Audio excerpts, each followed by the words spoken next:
విదేశాంగ విధానంలో దేశ ప్రయోజనం అన్నది ముఖ్యం. వ్యక్తి ప్రయోజనాన్ని ముందు పెట్టుకుంటే మునిగిపోయేది దేశాలు కూడా.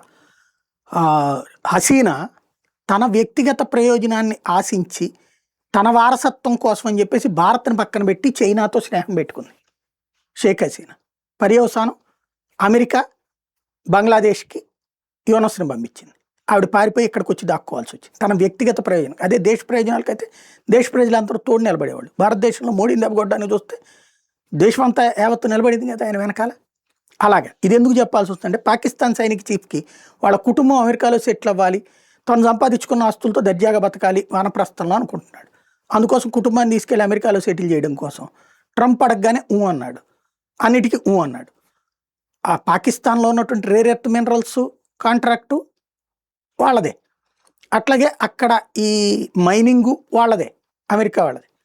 దానికోసం పాకిస్తాన్ ప్రభుత్వాన్ని కంట్రోల్ చేస్తూ ప్రధానమంత్రిని పక్కన పెట్టి రాష్ట్రపతిని పక్కన పెట్టి ఏకంగా సైనిక చీఫ్ పరిపాలన నడుస్తుంది అక్కడ. అంతవరకు బాగానే ఉంది. అక్కడి నుంచి అసలు సంగతి బిగినైంది. నువ్వు వెంటనే పాలస్తీనాకి సైన్యాన్ని పంపించు, అక్కడ హౌతీల సంగతి ఇదే, హమాస్ వాళ్ళ సంగతి తేల్చాలంటున్నాడు. ఇప్పుడు అబ్బాయి వాళ్ళ చేతులు ఆయుధాలు తీయమని చెప్పం మేమంటాను, మూసుకుని పని చేయాలా అమెరికా చెప్పినట్టు.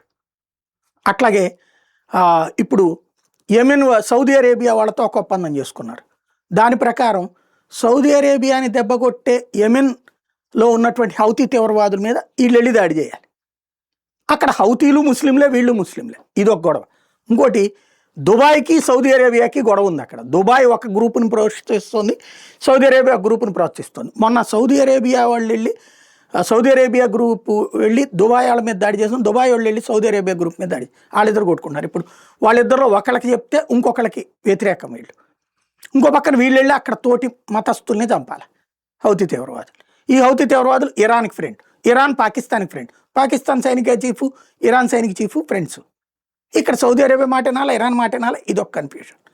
ఓవరాల్గా చూసుకుంటే అతి సర్వత్ర వర్జీయతని విదేశాంగ విధానం ఒక్కరు పక్కన పెట్టేసి వ్యక్తిగత విధానానికి పోతే ఎలాంటి ప్రాబ్లమో పాకిస్తాన్ ఇప్పుడు ఫేస్ చేస్తుంది.